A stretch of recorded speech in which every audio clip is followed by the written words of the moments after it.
The scalpel was in her hand. The shrapnel was touching his heart.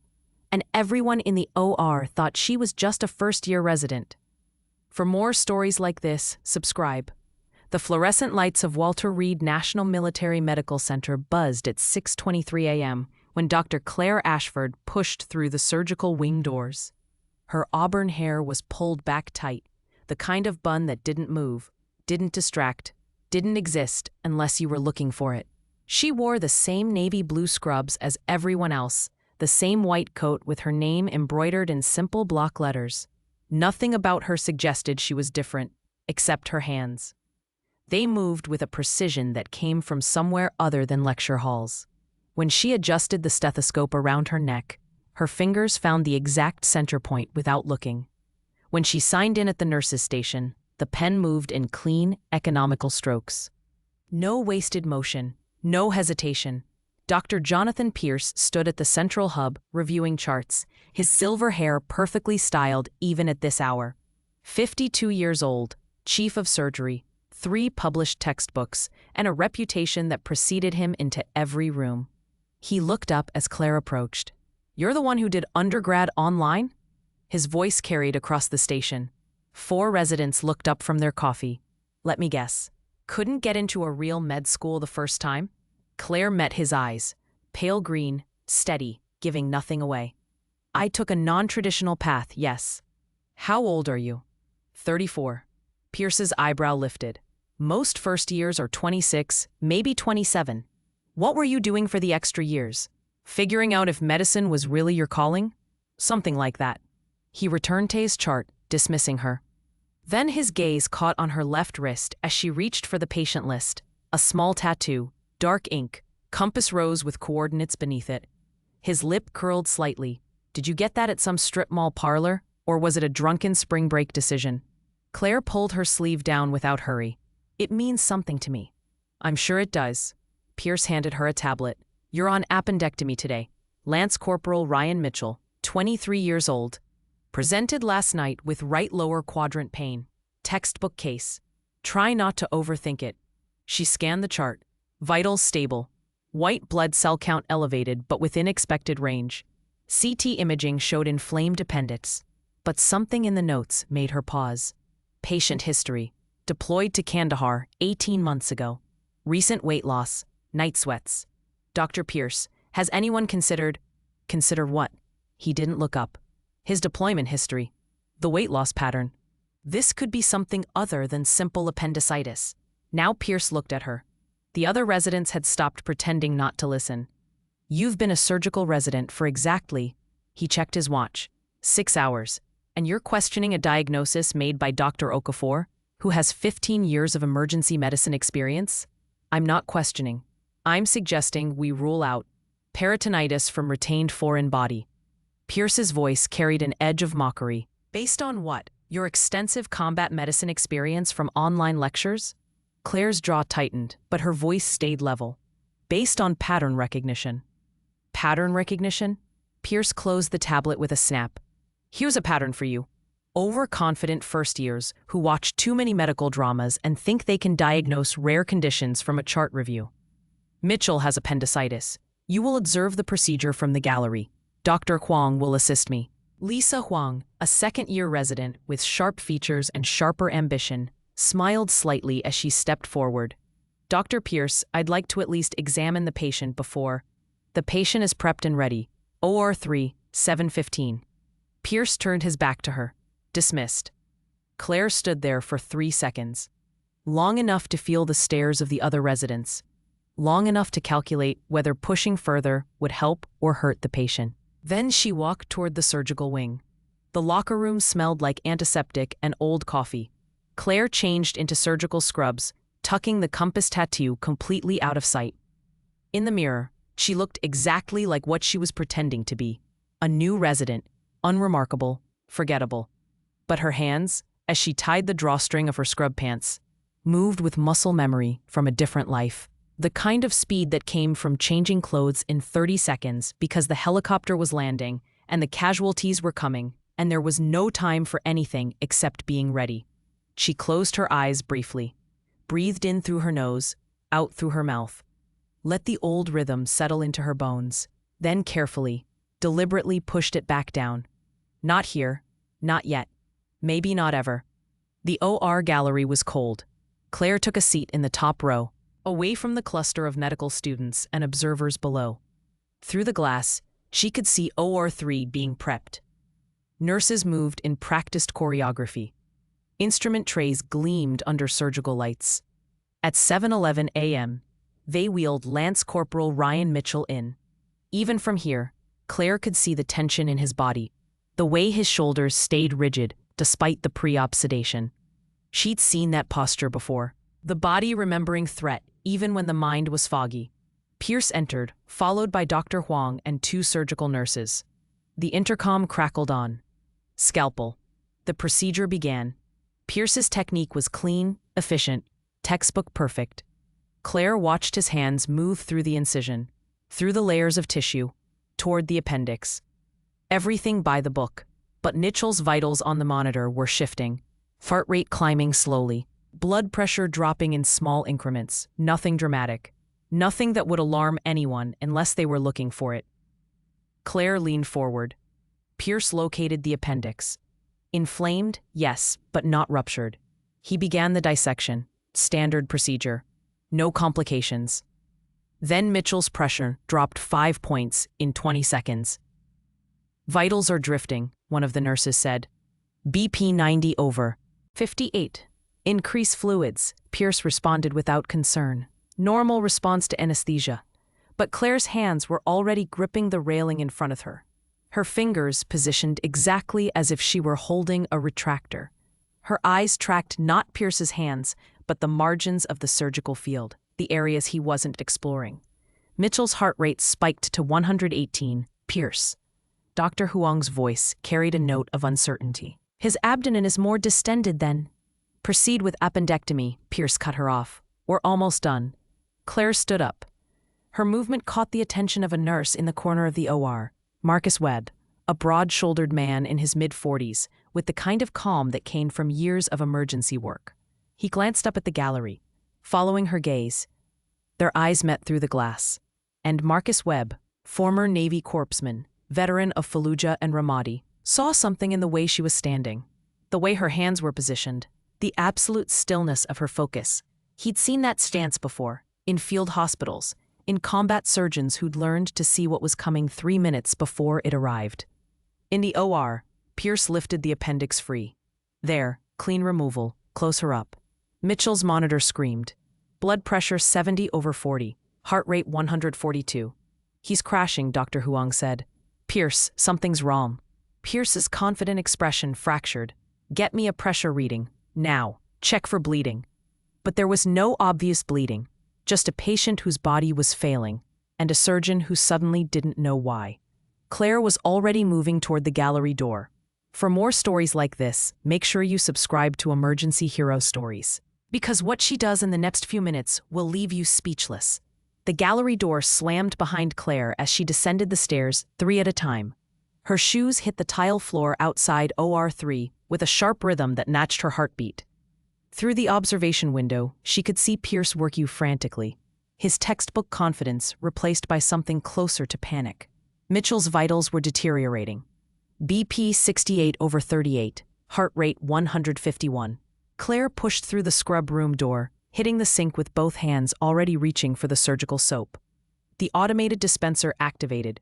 Her hands moved through the scrub protocol faster than she should have been able to, muscle memory overriding the careful pace they'd taught her in medical school. Inside OR3, Pierce's voice rose. Where's the bleeding? Someone tell me where the bleeding is. Dr. Huang had her hands deep in the surgical field, searching. I don't see active hemorrhage. The appendectomy site is clean. Then why is he crashing? Pierce snapped. Marcus Webb, the surgical nurse, spoke quietly. Dr. Pierce, should we call for additional staff? I have it under control. But his hands said otherwise. They moved through the abdominal cavity with increasing desperation, probing, searching, finding nothing that explained why a routine appendectomy patient was dying on the table. Claire backed through the OR door, hands raised, dripping sterile water. A nurse she didn't know started to approach with a towel, then stopped, confused. Claire had already moved to the gown station, turning her back so the surgical gown could be tied. The nurse scrambled to catch up. "Dr. Ashford, you're not assigned to this." "I know." Claire's voice was level, almost flat. She pushed her hands into the gloves that Marcus Webb held out, their eyes meeting again. He'd moved without being asked, anticipating what she needed. He'd done this before, in other ORs, in other wars. Pierce looked up, finally noticing her. "What the hell are you doing? Get out of my OR." Claire approached the table. From here she could smell it, faint under the antiseptic and the copper tang of blood. The smell of infection that wasn't fresh, wasn't new, that had been hiding in Mitchell's body for months. "Dr. Pierce, I need you to listen to me." Her voice cut through the chaos like a blade. "This isn't bleeding, it's sepsis, peritonitis from a retained foreign body." "That's absurd." The imaging was clear. "Imaging doesn't catch everything." Claire moved to Mitchell's left side, her eyes tracking the contours of his abdomen. "Especially not fragments small enough to migrate. He was in Kandahar 18 months ago. IED exposure is in his medical history. The weight loss, the night sweats, those aren't random symptoms." Dr. Huang stared at her. "You got all that from his chart?" "Yes." Pierce's face had gone red. "You cannot possibly diagnose retained shrapnel from a chart review. That's not medicine, that's guesswork." Mitchell's BP dropped to 65/35. The monitor's alarm pitch increased. Marcus Webb spoke again, his voice carrying the weight of experience. "Dr. Pierce, respectfully, I've seen this presentation before. In theater. If she's right, we're running out of time." "You're a nurse, Webb, not a diagnostician." "I'm a corpsman with 2 combat deployments, sir, and I've seen men die from exactly what she's describing." The OR went quiet, except for the screaming monitors. Dr. Raymond Okafor's voice came through the intercom from the control room. He'd been observing, Claire realized, watching everything. "Pierce, let her look. If she's wrong, you lose 30 seconds. If she's right and you don't let her try, you lose the patient." Pierce's jaw worked. His pride and his Hippocratic oath were at war, and everyone in the room could see it. 30 seconds, he bit out. "Then you're out." Claire didn't wait. Her hands moved into the surgical field, and the change was immediate. Where Pierce had been searching broadly, desperately, Claire's movements were focused, precise. She palpated the left upper quadrant, fingers probing with the kind of pressure that came from knowing exactly what healthy tissue felt like and what didn't. "Retractor," she said quietly. Dr. Huang hesitated, then handed it over. Claire positioned the instrument, opening the field. Her other hand continued its exploration, and then she stopped. Completely still. Her fingers rested on something Pierce had missed. "There." "There what?" Pierce leaned in. "I don't see anything." "Yo, you won't. Not visually. Feel this." She guided Pierce's hand to the spot. "That resistance, that's not normal peritoneum. There's encapsulation, scar tissue surrounding a foreign object." Pierce's eyes widened as his fingers found what hers had. "My God, how did you—" "Small Richardson retractor," Claire continued, her voice unchanged. "And I'll need irrigation. Whatever's in there has been causing chronic infection. When you manipulated the appendix, you disturbed the encapsulated area. That's why he crashed." Marcus Webb already had the instruments ready. Dr. Huang watched with an expression somewhere between awe and confusion as Claire worked. The technique was wrong. Not wrong exactly, but different. Claire's hand positions, the angle of her approach, the way she managed the retractors. It wasn't what they taught at Johns Hopkins or Harvard. It was faster, more direct. Every movement designed for maximum efficiency with minimum tissue damage. It was combat surgery brought into a civilian OR. Claire made a small extension of the incision, barely 2 centimeters. Her fingers probed deeper, and then she withdrew them, holding a small fragment of metal. 3 millimeters across. Irregular edges. Coated in fibrous tissue and pus. "Jesus," Dr. Huang whispered. "Shrapnel fragment," Claire said. "Probably from a Russian-made IED based on the composition. It's been walled off for 18 months, causing chronic low-grade infection. The surgical manipulation ruptured the capsule. That's your sepsis source." She dropped the fragment into a specimen cup that Marcus Webb held ready. "Irrigation. We need to wash out the infected material before we close." Claire's hands were already moving, flushing the area with sterile saline. "And he'll need broad-spectrum antibiotics immediately. Vancomycin and piperacillin tazobactam to start." Pierce stood frozen, watching her work. "Where did you learn to palpate like that?" Claire didn't answer. She was too focused on Mitchell's vitals. The BP was climbing, 72/42, 78/48, the heart rate beginning to settle. Dr. Huang found her voice. Those sutures you're placing, that's not a standard closure technique. No, Marcus Webb said quietly. Those are military interrupted vertical mattress sutures, combat style. I use them in Fallujah. Every head in the OR turned to look at Claire. She continued suturing, her hands steady, her face expressionless. Dr. Ashford, Pierce said slowly, what exactly did you do before medical school? The last suture went in. Claire tied it off with movements so practiced they looked like muscle memory, which they were. I studied hard, she said. Nobody learns to suture like that from videos. Mitchell's vitals stabilized. BP 88/54 and climbing. Heart rate dropping to 112. The monitor's alarm silenced as his numbers crossed back into safer territory. Claire stepped back from the table, stripping off her gloves. He'll need ICU monitoring for the next 48 hours. The infection load was significant, but he should recover fully. She turned toward the door. Wait. Pierce's voice stopped her. You don't just walk away after that. I want answers, real ones. Claire looked back at him. Her pale green eyes held something he couldn't quite read. Experience, exhaustion, secrets. Simulation labs, she said. YouTube, like I told you. Then she pushed through the OR doors, leaving Pierce standing over a patient who should have died but didn't, holding a piece of shrapnel that imaging never showed. Saved by a first-year resident who sutured like she'd done it 1,000 times, because she had. Claire stood in the scrub room, hands under the running water, watching pink-tinged soap circle the drain. Through the observation window, she could see Pierce still at the table, finishing the final checks before Mitchell was transferred to recovery. Doctor. Huang was staring at the specimen cup containing the shrapnel fragment, like it held answers to questions she hadn't known to ask. Marcus Webb pushed through the door, already stripping off his surgical gown. He moved to the sink beside her, methodical, unhurried. For a long moment, neither of them spoke. Fallujah, he said finally, his voice low. Second battle, I was with the Marines. We had a surgeon attached to our unit who could palpate shrapnel through 3 layers of tissue. Saved my platoon commander's life doing exactly what you just did. Claire kept her eyes on the water. That must have been impressive to watch. It was. She had the same suture technique you do. Interrupted vertical mattress, combat spacing. Fast, clean, designed to hold under field conditions. He paused. She also had the same way of moving, like every motion was calculated to save seconds. Lots of surgeons are efficient. Not like that. Marcus turned off his tap, reaching for paper towels. I've worked at Walter Reed for 8 years.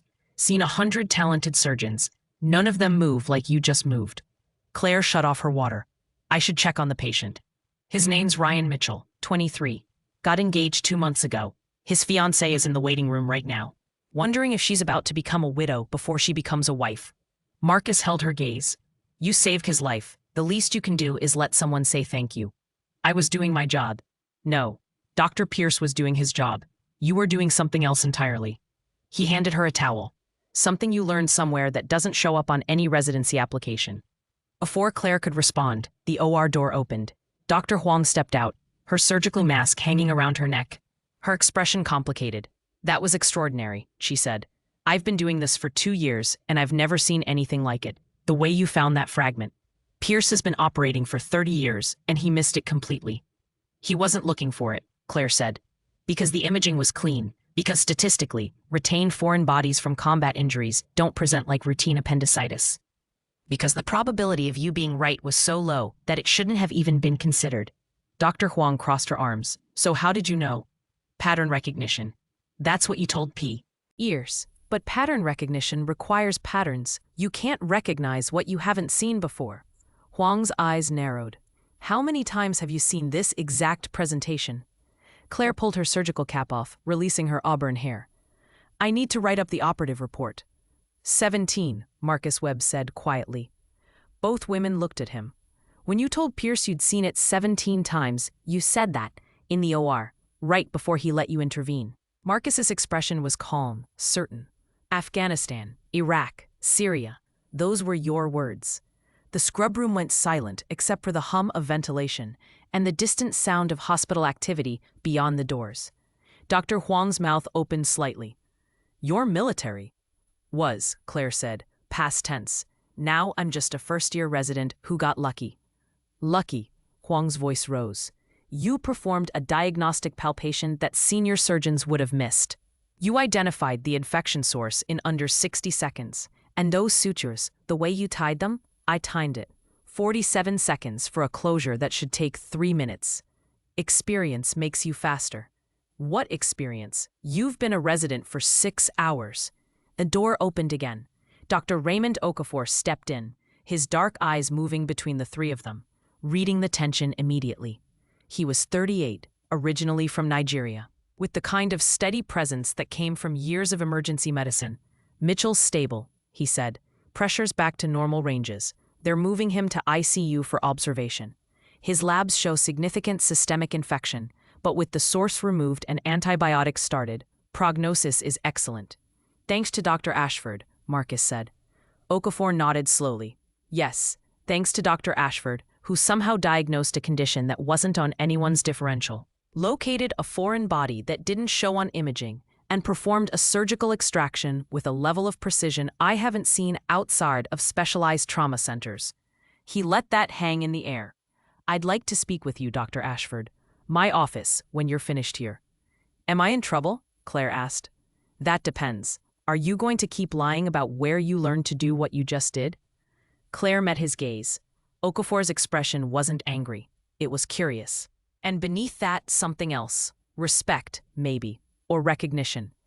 I'll be there in 10 minutes, she said. Okafor nodded and left. The door swung shut behind him. Dr. Huang stepped closer. Look, I don't know what your story is, and honestly, I don't care. What I saw in that OR was someone who knew exactly what they were doing. Someone with real experience, the kind that saves lives. She paused. Whatever you're hiding, whatever reason you have for being here as a first year when you clearly have advanced training, that's your business. But if you can teach me even a fraction of what you know, I want to learn. Marcus Webb smiled slightly. She's not the only one. Claire looked between them. These were the first two people at Walter Reed who'd seen through her carefully constructed cover. The first two who'd recognized what her hands revealed, even when her words concealed. I'm not here to teach, Claire said. I'm here to learn civilian medicine. That's all. Civilian medicine, Marcus repeated. As opposed to what? Military medicine? I didn't say that. You didn't have to. He pulled his phone from his pocket, tapped the screen a few times, then turned it toward her. I looked you up. There's no Claire Ashford in any military medical database that I can access. But that doesn't mean you weren't there. Just means you're not listed under that name, or your records are sealed, or both. Claire's jaw tightened. You're making assumptions. I'm making observations. There's a difference. Marcus pocketed his phone. I've worked with enough combat medics and field surgeons to recognize the real thing. You're the real thing. Whatever name you went by, whatever unit you were with, you did this before. Multiple deployments based on the case count you mentioned. High-intensity combat zones based on the techniques. And you're telling me this because I respect it, because I know what it costs to do that work, and because I think you're here for a reason. And that reason isn't just about learning civilian medicine. His voice softened. You're running from something, or toward something. Either way, you picked Walter Reed, the premier military medical facility in the country. That's not a coincidence. Dr. Huang was watching Claire's face intently. He's right, isn't he? You were military, special operations maybe. Something classified enough that your records don't show up in standard databases. Claire said nothing. The silence stretched long enough to become an answer. I should go see Dr. Okafor, Claire finally said. She walked past them, through the door, into the corridor. Behind her, she heard Marcus Webb say quietly, She'll tell us when she's ready, or she won't. Either way, we just watched something remarkable. Dr. Huang's response was softer, almost reverent. 17 times. She's seen this 17 times. How many soldiers do you have to treat to see one specific complication 17 times? Hundreds, Marcus said. Maybe thousands. Their voices faded as Claire moved down the hallway.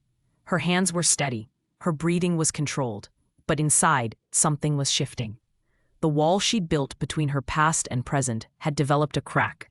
And through that crack, people were starting to see. Ryan Mitchell was alive. That was what mattered. The rest she would deal with later. She headed toward Okafor's office, her reflection following her in the polished floor tiles. A first-year resident in Navy scrubs, unremarkable, forgettable. Except for the hands, which had just done the impossible and made it look routine. Dr. Okafor's office was small, lined with medical texts and framed certifications from Johns Hopkins and the University of Lagos.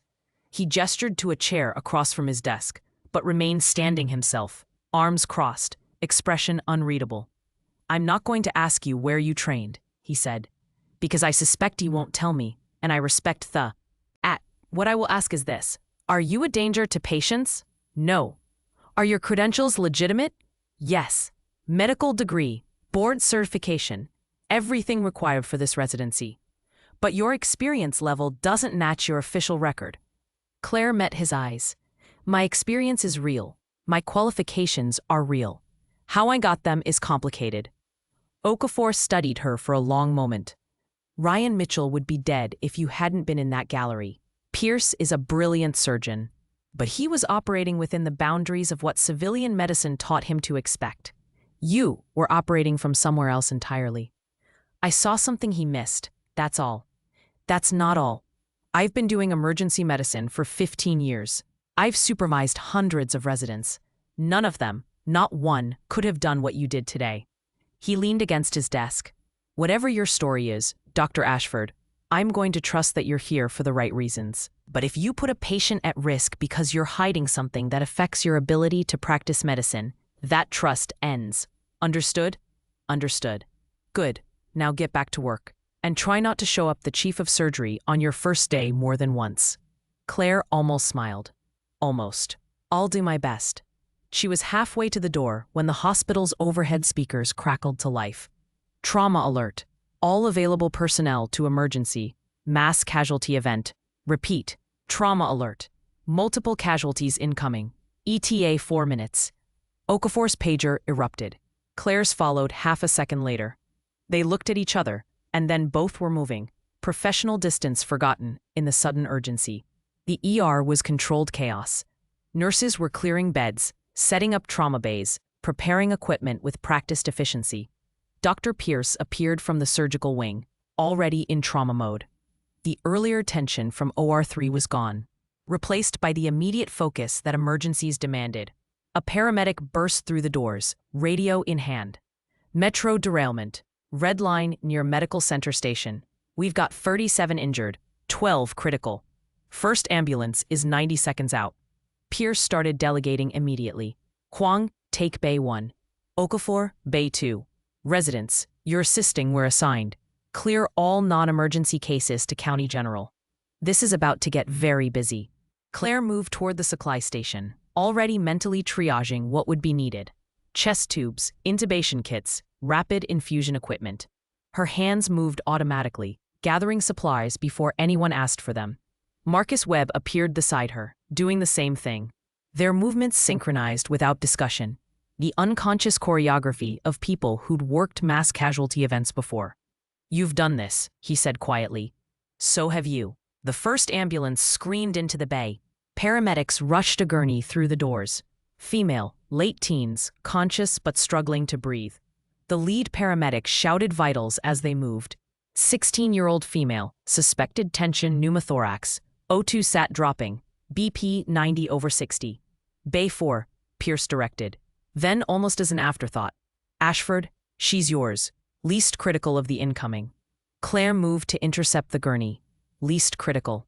She looked at the girl's face, at the way her neck muscles strained with each breath, at the subtle asymmetry of her chest movement. Least critical was about to become critical if no one acted fast. The ER doors burst open again. More gurneys, more voices shouting injuries and vitals. The organized chaos was tipping toward just chaos. And then a man walked through the doors on his own feet, pressing a gauze pad to a cut on his forehead. Late 50s. Military bearing even in civilian clothes, moving with the careful precision of someone managing pain they didn't want to show. Colonel David Garrett, retired Army Ranger, now military liaison at Walter Reed. Claire recognized him from the administrative photos in the hallway. He waved off a nurse who tried to approach. "I'm fine, just need a few stitches. Handle the critical cases first." But Claire saw what others didn't, the way he favored his left side, the slight pallor beneath his tan. The breath he took that was just a fraction too shallow. Subscribe to see what happens when her past collides with the present. She was torn between the girl on the gurney and the man who insisted he was fine but wasn't. Training said take the assigned patient. Instinct said the colonel was minutes away from something catastrophic. A voice cut through her indecision. "Dr. Ashford, your patient is coding." Claire's head snapped back to the girl, oxygen saturation dropping rapidly. 78%, 74. The tension pneumothorax was progressing.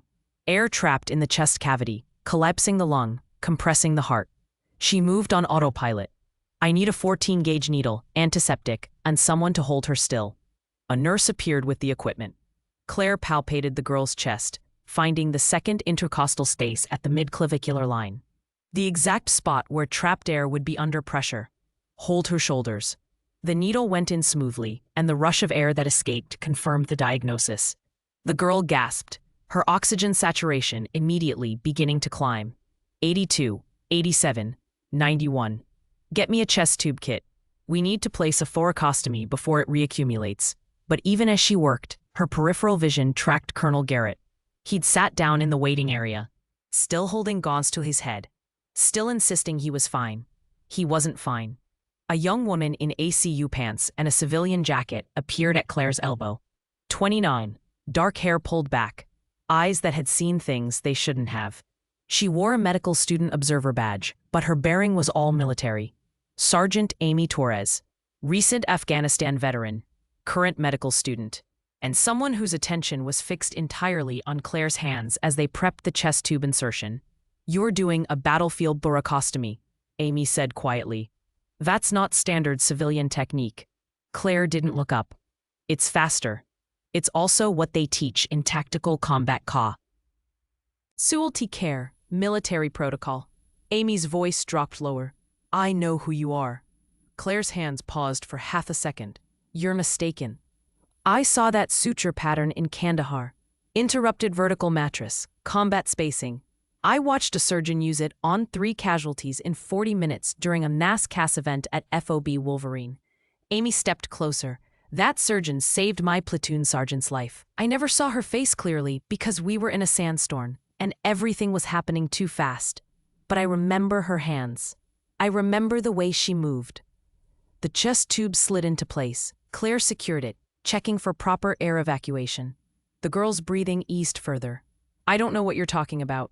FOB Wolverine, July 2019. IED strike on a patrol convoy. 8 casualties. "You operated in a forward aid station with no power and failing generators." Amy's eyes were locked on Claire's face now. "You're Major Ashford, Special Operations Command combat surgeon." Claire said nothing. The silence was answer enough. Across the ER, Colonel Garrett stood up, took 2 steps toward the registration desk. Then, his hand went to his chest. His face went white, and he collapsed. The sound of his body hitting the floor cut through every other noise in the ER. "Code blue," someone shouted. But Claire was already moving. Equipment forgotten, patient temporarily stable. She crossed the 30 feet to Garrett in seconds, dropping to her knees beside him. No pulse, no respirations. Pierce appeared above her. "Start compressions, get the crash cart." Claire's hands positioned on Garrett's sternum, but her mind was racing through a different differential than everyone else was considering. Metro derailment, blunt trauma, but Garrett walked in under his own power. No visible injuries except the head laceration, which meant internal injury, delayed presentation. And given his age, his military history, the way he'd been holding his left side, "It's not MI, she said. Pierce was already calling for defibrillator pads. "He's in cardiac arrest, standard protocol." It's cardiac tamponade, shrapnel migration. Every head in the ER turned to look at her. Again. For the second time in 6 hours. Claire Ashford was making an impossible diagnosis. Pierce stared at her. "How could you possibly know that?" Amy Torres knelt on Garrett's other side, her voice steady. "Because she's seen it before. 17 times if I had to guess." Claire's hands never stopped compressions. 30 seconds, 60. Garrett's chest rose and fell with the mechanical rhythm she created, but no spontaneous breath came. The monitor showed a chaotic electrical pattern that wasn't quite asystole, wasn't quite ventricular fibrillation. Something in between, something wrong. Someone get me an ultrasound, Claire said. Now. Dr. Pierce stood frozen, caught between following protocol and trusting the first-year resident who'd already been right once today. Ashford, we need to— Shrapnel migration causing cardiac tamponade, fluid accumulation in the pericardial sac. That's why he walked in fine and crashed 90 seconds later. The fragment shifted during the derailment, punctured the pericardium, and he's been slowly bleeding into the space around his heart. Claire's voice was flat, clinical, absolutely certain. Standard resuscitation won't work because the problem isn't electrical. It's mechanical compression. Amy Torres was already wheeling over the portable ultrasound. She's right. I've seen this exact presentation. Afghanistan, 2019. Delayed cardiac tamponade from retained IED fragments.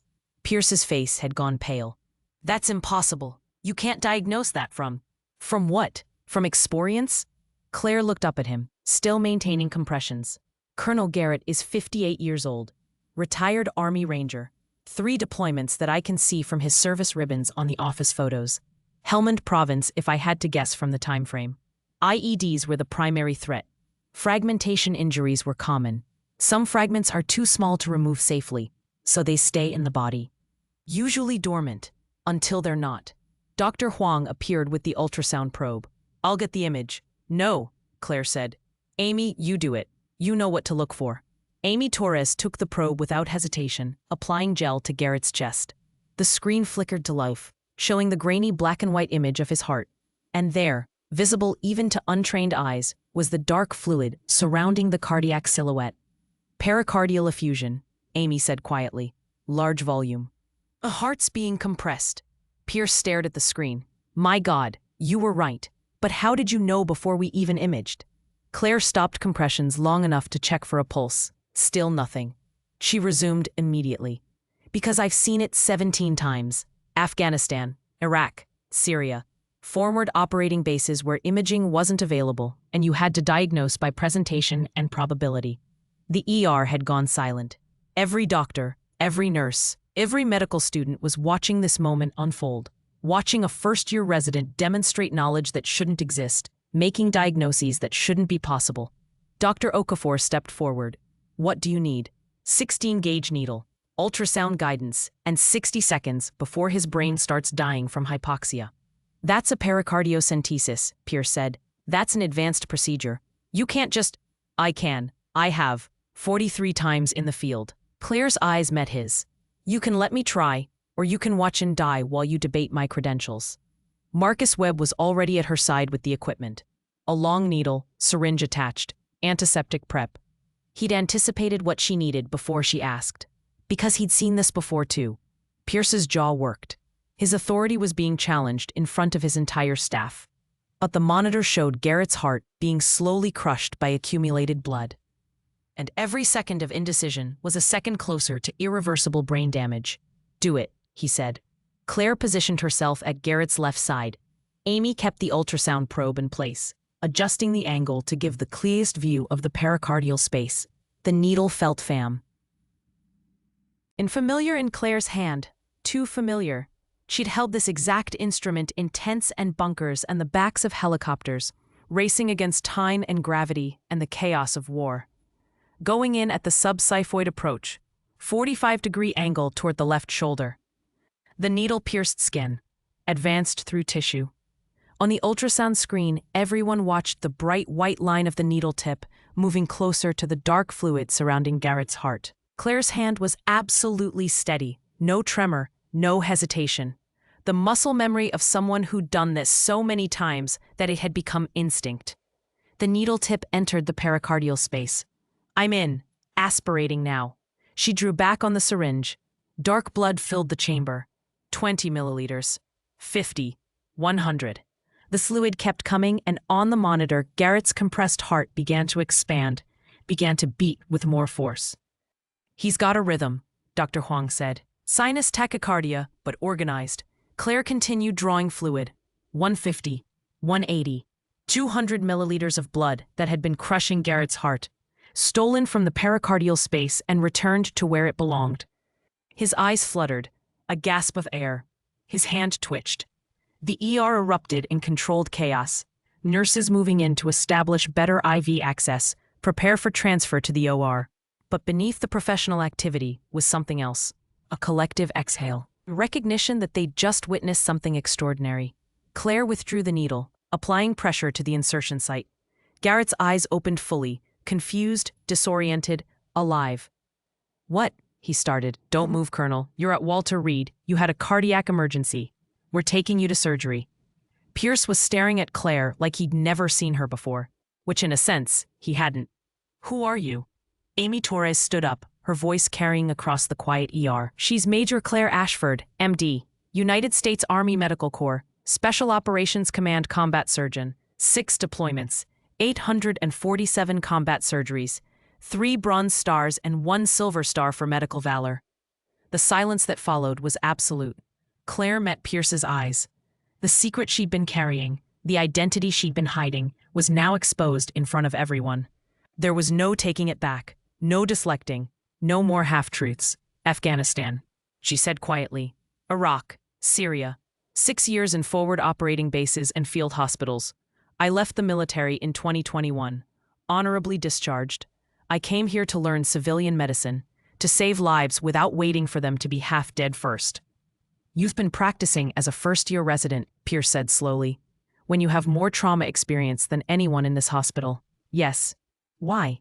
Claire looked down at Colonel Garrett, who was staring at her with an expression of dawning recognition. "Because I'm as tired of war. Because I wanted to learn how to practice medicine in a place where the lights stayed on and the supplies didn't run out and nobody was shooting at you while you operated." Her voice was steady, but something beneath it wasn't.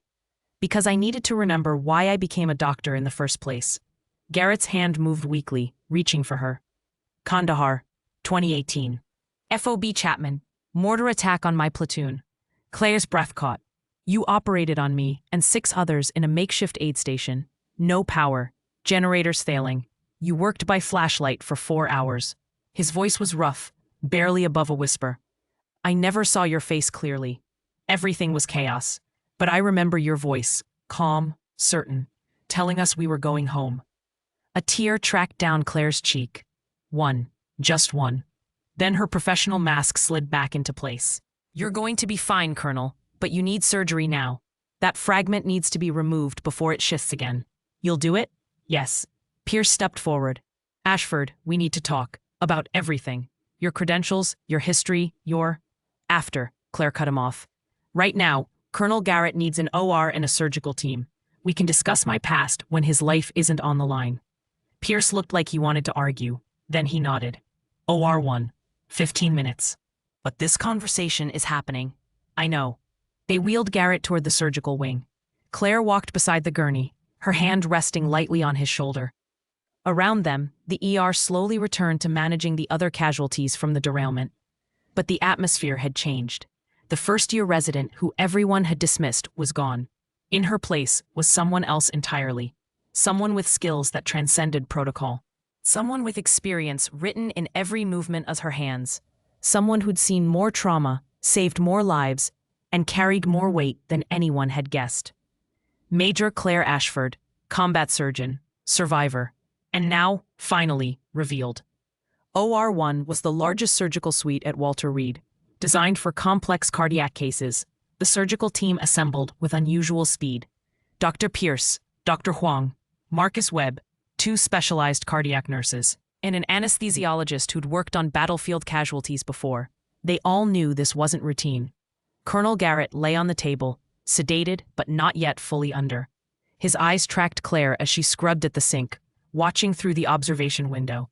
She moved with the same economical precision, but something had changed. The weight of concealment was gone. She wasn't pretending anymore. Pierce stood beside her at the adjacent sink. "I pulled your file." "Your real file. Took 4 phone calls and a direct line to the Pentagon, but I got it." Claire said nothing, kept scrubbing. Major Claire Ashford, Johns Hopkins undergrad, Stanford Medical School, Army scholarship. Deployed 6 times between 2015 and 2021. Assigned to Joint Special Operations Command for the last 4 years.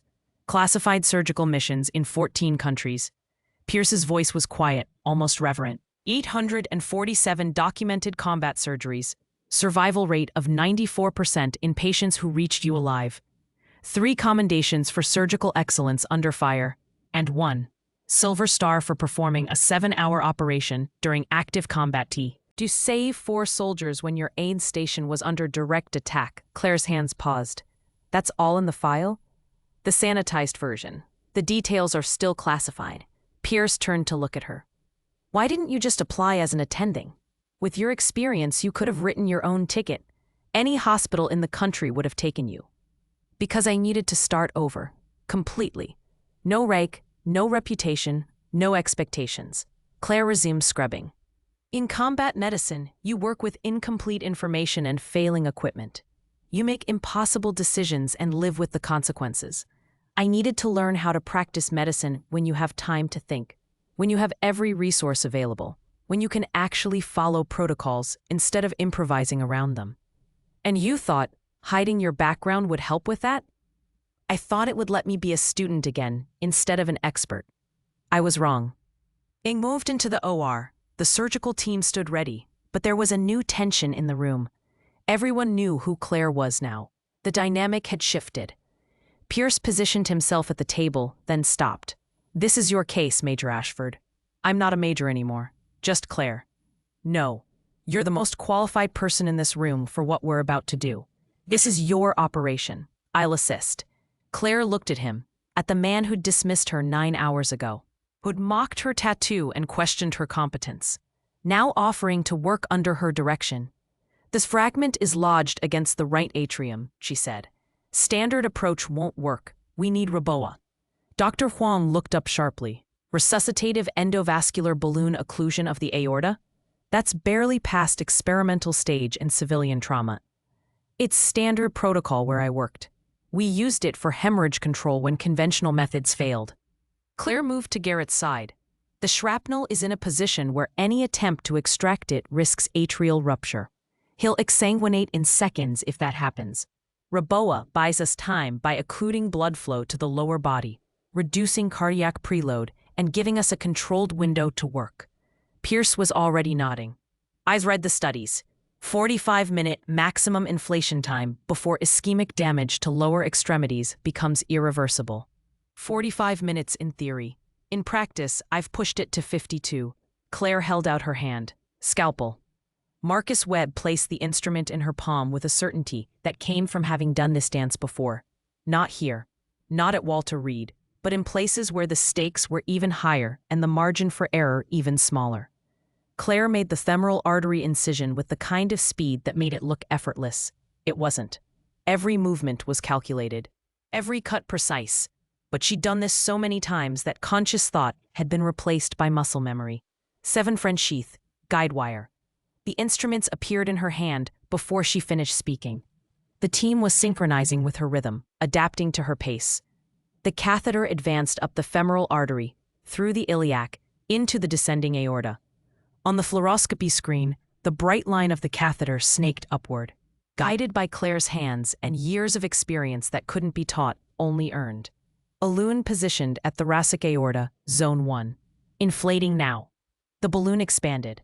Blood flow to the lower body ceased. Garrett's blood pressure dropped as his circulatory system suddenly became a closed loop, serving only heart, lungs, and brain. We have 45 minutes, Claire said. Let's not use all of them. Sternal saw. The saw's whine filled the OR as Claire opened Garrett's chest. His sternotomy was clean, fast, exposing the pericardium beneath. She incised the membrane, revealing the heart itself, still beating, still fighting. And there, visible against the right atrial wall, was a fragment of metal. 3 millimeters across, irregular, old. It had been in Garrett's body for 6 years, dormant, until the trauma of the derailment had shifted it just enough to pierce the pericardium. Jesus, Pierce breathed. How is he even alive? Because it took 6 years to migrate to a critical position, and because he's tough. Claire positioned her instruments. Retractor. I need complete visualization. Dr. Huang provided retraction. Marcus Webb anticipated the next 3 instruments Claire would need, arranging them in sequence on the Mayo stand. The team had become an extension of Claire's intent. The fragment is embedded in the atrial wall. Extracting it will create a full-thickness tear. I'll have approximately 15 seconds to repair it before blood loss becomes catastrophic, even with the Reboa. 15 seconds, Pierce repeated. That's not enough time for a standard repair. No, it's enough time for a combat repair. Running polypropylene suture, continuous stitch, no pauses. I've closed atrial tears in 12 seconds under fire. This time I have good light and steady hands. It'll be enough. She positioned the forceps. Everyone in the OR held their breath. Extracting now. The fragment came free. Blood immediately began welling from the tear in the atrial wall. Claire's other hand was already there, suture needle positioned, beginning the repair before the first drop of blood reached the pericardial space. Her hands moved like she was playing an invisible piano. Each stitch took less than a second. The needle went in, came out, pulled through, advanced, again. No wasted motion, no hesitation, pure execution. Pierce counted silently, watching the impossible happen. 8 seconds, 10 seconds, 12. The final stitch went in. Claire tied it off with a surgeon's knot that her hands completed before her conscious mind registered the steps. 13 seconds, Pierce said. My God, 13 seconds. The bleeding stopped. The atrial wall held. On the monitor, Garrett's vital signs remained stable, checking for additional tears. Claire's hands explored the heart surface with gentle precision. Clear. The repair is solid. Marcus, prepare to deflate the Reboa. Deflation in 3, 2, 1. The balloon collapsed. Blood flow returned to Garrett's lower body. His blood pressure normalized. The heart continued its steady rhythm, now freed from the fragment that had threatened to kill him. The room was silent, except for the beep of monitors and the hiss of the ventilator. Total operative time, Dr. Huang said quietly. 41 minutes from incision to repair completion. I've never seen anything like this. Claire stepped back from the table. Close him up. Standard cardiac closure protocol. He'll need ICU monitoring for 72 hours, but prognosis is excellent. You're not going to finish the case? Pierce asked. You don't need me for the closure. You need me to explain how I learned to do what I just did. Claire stripped off her gloves. And I think we both know that conversation is overdue. She walked toward the scrub room, leaving behind a surgical team that had just witnessed something they'd probably never see again. A procedure that shouldn't have been possible, performed by someone who shouldn't have existed. A first-year resident with the skills of a master surgeon, revealed by necessity, validated by results. In the gallery above, hospital staff who'd gathered to watch stood in stunned silence. Amy Torres was among them, tears on her face, recognizing in Claire's hands the same movements that had saved her platoon sergeant's life 5 years ago in a desert half a world away. Marcus Webb looked up at her, then at the other observers. That, he said quietly, is what a combat surgeon looks like when politics and rank don't matter, when it's just hands and knowledge and refusing to let someone die. On the table, Colonel Garrett's heart beat steady and strong, freed from the shrapnel that had nearly killed him, saved by the woman who'd operated on him once before, and refused to fail him twice. 6 days passed before Dr. Pierce called Claire to his office. 6 days during which Colonel Garrett recovered in the ICU, his vitals improving steadily, his gratitude expressed in quiet words each time Claire checked on him. 6 days during which the entire hospital staff looked at her differently, spoke to her differently, treated her like someone who'd earned respect through action rather than credentials. 6 days during which Claire waited for the consequences of her revelation. Pierce's office felt smaller now, the walls closer. He sat behind his desk, a thick file folder open in front of him. Not her residency application. Her military service record, as complete as civilian clearance allowed. Sit, he said, not unkindly. Claire took the chair across from him. Her hands rested in her lap, steady, patient. She'd faced review boards before, inquiry panels, investigations into decisions made under impossible circumstances. This felt both familiar and entirely different. I owe you an apology, Pierce began. Not just for the comments I made on your first day, though those were inexcusable. I owe you an apology for assuming that credentials and traditional paths were the only measures of competence. You've proven me comprehensively wrong.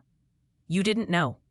I should have known to look deeper, to to ask better questions, to recognize that someone who moves like you move, who thinks like you think, learned those things somewhere extraordinary. He closed the file. I spoke with the hospital board, also with several people at the Pentagon, whose names I'm not allowed to mention. Your credentials are impeccable, your surgical outcomes are unprecedented, and your reasons for being here, for starting over as a first-year resident, are entirely your own business. Claire waited. There was more coming. I'm offering you a position. Senior trauma surgery attending, full surgical privileges, complete autonomy over your cases and your methods. Salary commensurate with your actual experience level, not your official residency status. Pierce leaned forward. Walter Reed needs what you know, not just your technical skills, but your approach, your ability to see things others miss, your refusal to accept defeat when everyone else has given up. I came here to learn civilian medicine, and you will, but not as a student. As a colleague who happens to have different training than the rest of us. He paused. I'm also proposing something else, a trauma protocol program, integrating combat medical techniques with civilian emergency medicine. You'd design the curriculum, train the next generation, your way. Claire's hands tightened slightly in her lap. Why? Because what I saw in that OR 6 days ago shouldn't be rare. Those skills, that level of precision under pressure, that refusal to accept impossible odds, that should be the standard, not the exception. Pierce's voice carried conviction now. You have knowledge that could save hundreds of lives, thousands if we can teach it properly. And I think you came here not just to learn, but to find a way to use what you know without the weight of war attached to it. The words hit closer than Claire expected. She looked away, toward the window. Toward the view of the hospital grounds where patients walked in recovery, where life continued in all its complicated normalcy. I left the military for a reason, she said quietly. I know, it's in your record. The parts that aren't redacted anyway. Pierce's voice softened. Helmand Province, 2019.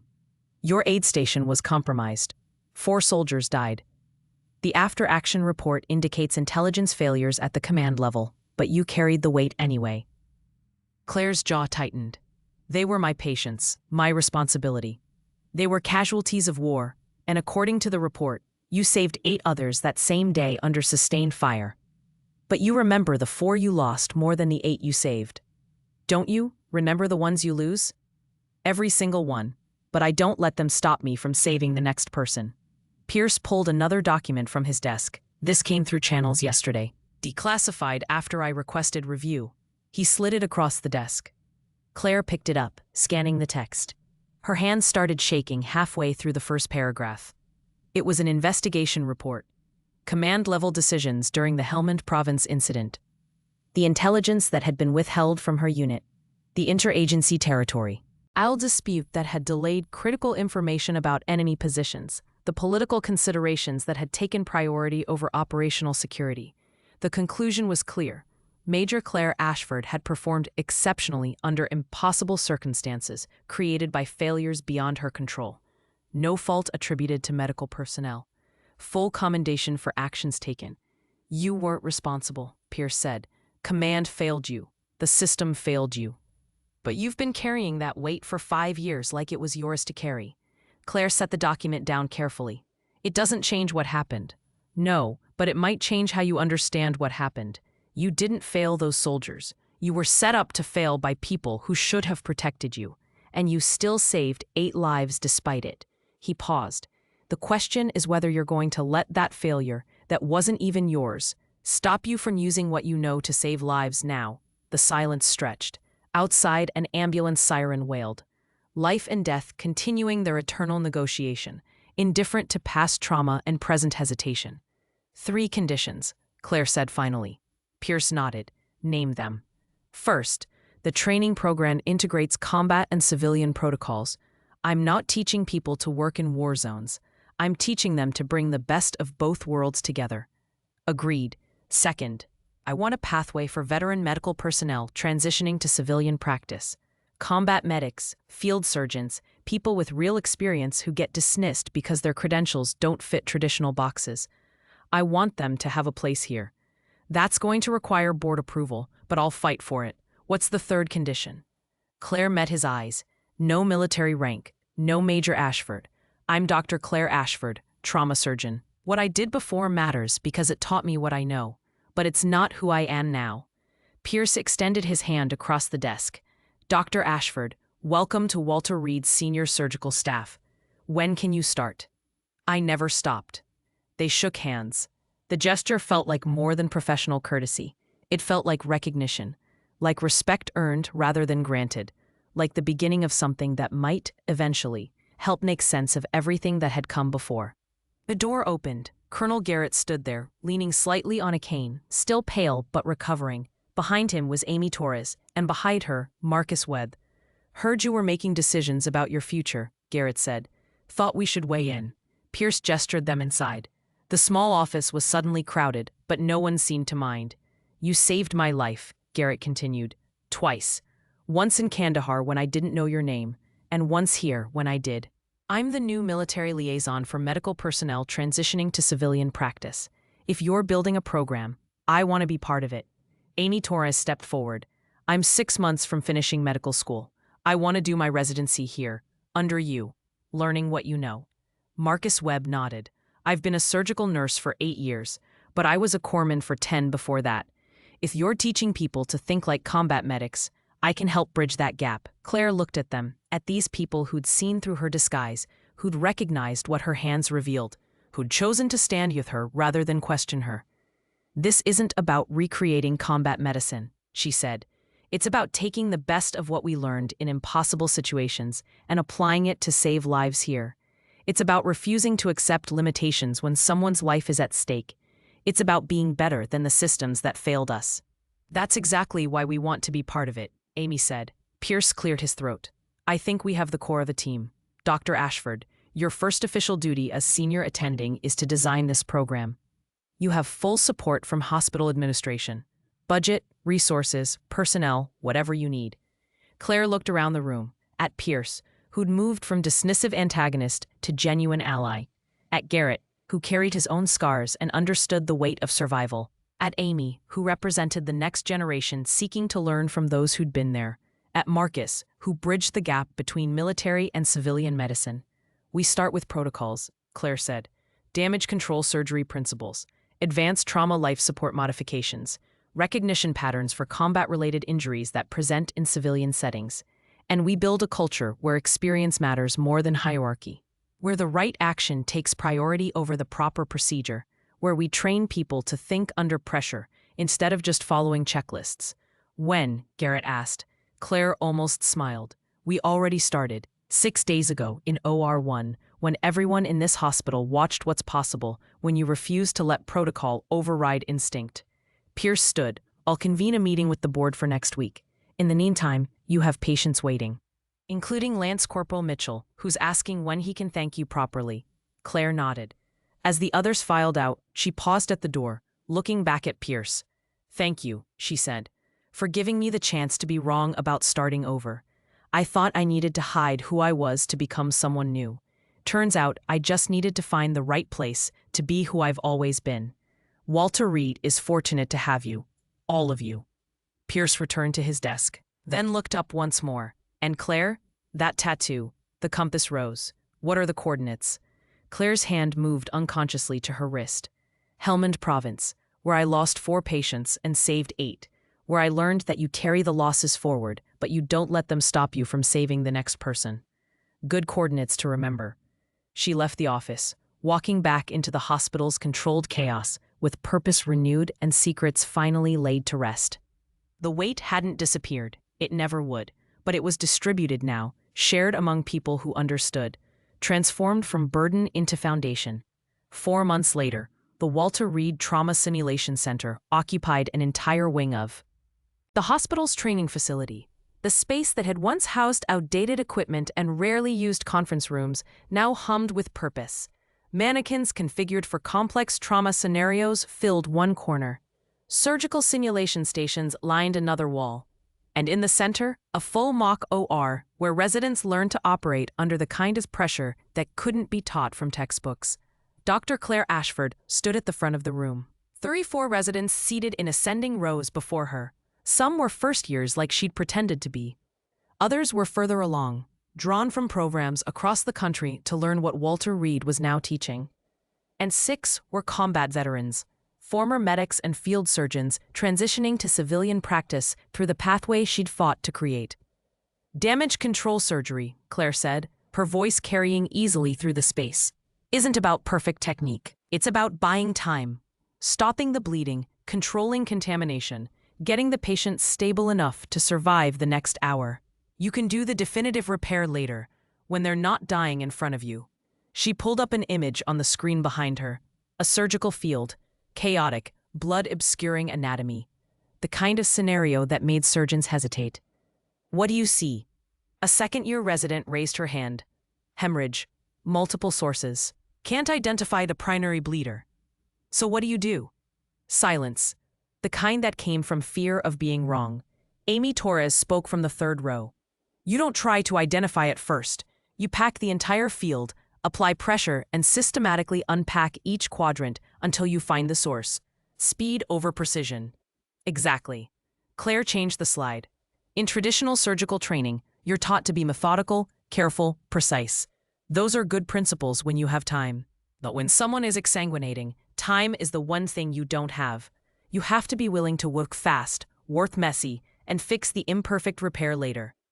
Dr. Lisa Huang entered from the back of the room, carrying a tablet. She'd become Claire's right hand in the program. Her earlier competitive edge transformed into genuine collaboration. Dr. Ashford, the simulation bay is ready for the next scenario. Good. Everyone, we're moving to practical application. You'll be working in teams of 3. Each team gets a high-fidelity mannequin with a randomized trauma scenario. You won't know what you're facing until the simulation starts. You'll have limited equipment, time pressure, and complications that develop in real time. The residents stood, nervous energy filling the room. Claire had designed these simulations based on real cases she'd handled. Nothing theoretical.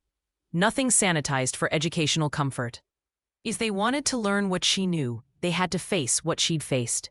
Marcus Webb appeared in the doorway of the first simulation bay, wearing the flight suit of a medevac paramedic. First team, you're up. We've got a mass casualty incident, multiple patients incoming. You have to triage and prioritize with insufficient resources. 3 residents moved forward, their expressions shifting from classroom confidence to scenario uncertainty. Claire watched them enter the bay, watched the doors close, watched through the observation window as the simulation began. Organized chaos erupted. Alarms, simulated shouting, mannequins with programmed vital signs that deteriorated in real time. The residents froze for 5 crucial seconds, overwhelmed by the sensory assault. Then training took over. They started moving, making decisions, prioritizing. Not perfectly, not smoothly, but they moved. And movement was the first lesson. Colonel Garrett stood beside Claire, observing with the critical eye of someone who'd been on the receiving end of combat medicine. They're struggling. They're learning. Struggle is part of the process. Claire made notes on her tablet. That hesitation at the beginning, that's what we're training them past. In 6 weeks, they won't freeze. They'll move immediately, even if they're moving toward the wrong decision. You can correct a wrong action. You can't correct paralysis. The simulation ended. The residents emerged, shaking, adrenaline flushed, already analyzing their mistakes. Claire gathered them together. What did you learn? A first-year veteran, former Army medic, spoke first. That having a plan matters less than being able to adapt when the plan fails immediately. Good. What else? Communication broke down, another resident added. We all saw different priorities and nobody coordinated. That's why we practice. Again, second team, you're up. The day continued in waves of simulation, debrief, adjustment, repeat. By the afternoon, the residents were moving faster, thinking clearer, making decisions with increasing confidence. Not perfect, not even close, but better than they'd been that morning, which was the entire point. During a break, Amy Torres approached Claire in the observation room. I got my residency placement. Walter Reed accepted me. I start in July. Claire almost smiled. Almost. You'll do well here. Because you'll be teaching me. Because you already know how to learn from failure. That's more valuable than any technique I can show you. Claire looked through the window at the next simulation beginning. The residents who succeed here aren't the ones who are naturally talented. They're the ones who are willing to be wrong, publicly, repeatedly. until they learn to be right when it matters. Dr. Pierce entered, accompanied by two people Claire didn't recognize. One wore a Pentagon identification badge. The other had the bearing of Senior Military Medical Command. Dr. Ashford, these are representatives from the Department of Defense Medical Services. They'd like to discuss expanding your program. The conversation that followed was surreal. They wanted to implement Claire's protocols across military medical training facilities. They wanted her to consult on curriculum development for combat medic schools. They wanted to create a pipeline between military and civilian trauma medicine that worked in both directions. We've seen your outcomes data, the Pentagon representative said. 23% improvement in trauma survival rates for patients treated by personnel trained in your protocols. 18% reduction in time to definitive intervention. These numbers are extraordinary. They're not my numbers. They're the results of good people learning to think differently about trauma care. Nonetheless, the military is interested in a formal partnership, training our medics in your techniques, creating exchange programs where military surgeons can learn civilian approaches and vice versa. Claire looked at Colonel Garrett. He nodded slightly. This was what they'd been building toward, not just a program at one hospital, but a fundamental shift in how trauma medicine was taught and practiced. I'll consult, Claire said, but my primary responsibility is here. These residents, this program, that's where I focus. Understood, we'll work within those parameters. After they left, Pierce turned to Claire. You realize what you've built here? In 4 months, you've created something that's being studied nationally. 7 other hospitals have contacted me about implementing your protocols. The European Union sent an inquiry last week. It's not about me. It's about the approach, about refusing to accept that the way we've always done something is the only way to do it. It's about you too. Your experience, your refusal to hide it anymore, your willingness to teach what you learned in the worst circumstances imaginable. Pierce paused. You came here thinking you needed to become someone different, but what this hospital needed was exactly who you already were. The afternoon session resumed. Claire stood before the residents again, this time demonstrating a specific technique on a simulation mannequin. Her hands moved with the same precision they'd always had, but now that precision was deliberate, slowed for teaching, each movement explained and contextualized. This is a battlefield thoracotomy approach. You don't use it in civilian settings unless everything else has failed and the patient is about to die anyway. It's fast, it's brutal, and it gives you direct access to the heart and great vessels when you need to control hemorrhage immediately. She walked them through it, step by step. The incision, the rib spreading, the pericardial opening. Movements she'd performed in tents and helicopters and bunkers, now demonstrated in a clean, well-lit simulation center. The key is commitment. Once you start this procedure, you can't stop halfway. You're all in, and you either save them or you don't. There's no middle ground. A resident raised his hand. How do you handle the pressure, knowing that if you fail, they die? Claire stopped. The question hung in the air, more honest than most questions asked in medical training. You don't handle it. You carry it. Every patient you lose stays with you, but you can't let that weight stop you from trying to save the next person. She touched her left wrist unconsciously, where the compass rose tattoo marked coordinates she'd never forget. You remember the losses, you learn from them, but you move forward anyway, because the alternative is letting more people die because you were too afraid to act. The room was silent. These residents, who'd chosen trauma medicine knowing it would be hard, were beginning to understand just how hard, and also why it mattered. Lance Corporal Ryan Mitchell appeared in the doorway, now fully recovered, back in uniform. He'd asked to address the residents, and Claire had agreed. 4 months ago, I was dying on an operating table because a routine surgery went wrong. Dr. Ashford saved my life by seeing something nobody else saw and having the skills to fix it. But she almost didn't get the chance because everyone assumed she didn't know what she was doing. He looked around the room. Don't make that mistake with your colleagues. Don't assume that credentials tell the whole story. Some of the best medicine I've ever seen came from people who learned it in places that don't give out degrees. After he left, Claire dismissed the residents for the day. They filed out, exhausted, energized. changed in small ways that would compound over time into the kind of surgeons who could handle what she'd handled. Amy Torres lingered. Thank you for building this, for teaching us, for not staying hidden. Thank you for recognizing what my hands were doing before I was ready to admit it. You gave me the push I needed. As the sun set through the simulation center windows, Claire stood alone in the mock OR, looking at the equipment, the teaching tools, the physical manifestation of everything she'd learned in war, now transformed into something that could save lives in peace. Her phone buzzed, a message from Colonel Garrett with a photo attached, him standing with his twin daughters, both smiling, very much alive because their father was alive, because Claire had refused to let him die twice. No words, just the photo, but it said everything that needed saying. The hospital's trauma alert system activated. Real emergency, not simulation. Mass casualty incident, details incoming. Claire moved immediately toward the ER, her body shifting into the mode that had kept her alive and kept her patients alive through 6 deployments and 847 surgeries. She passed residents from her program in the hallway, also responding.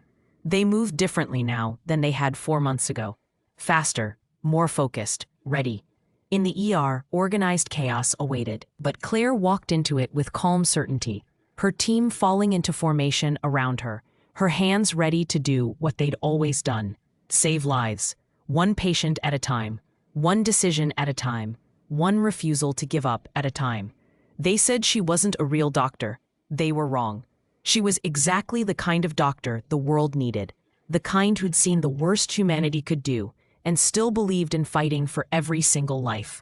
The kind who'd carried impossible weight and used it to build something better. The kind who'd hidden in plain sight until the moment came to step forward and show everyone what competence under pressure actually looked like.